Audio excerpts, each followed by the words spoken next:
আজকাল অনেকেই বলে থাকে যে মাওলানা শব্দ ব্যবহার করা যাবে না, কাউকে মাওলানা বলে ডাকা যাবে না, হুজুর বলে ডাকা যাবে না, এসব শুধু নবীদের জন্য নির্দিষ্ট।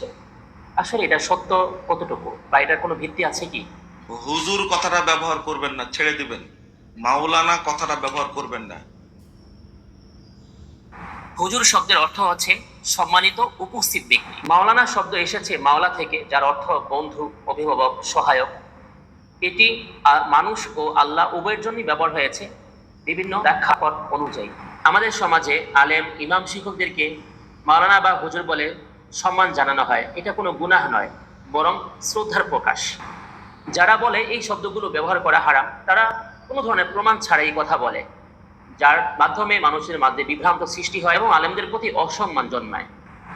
সম্মানসূচক সম্বোধন ইসলাম অনুমোদন করেছে।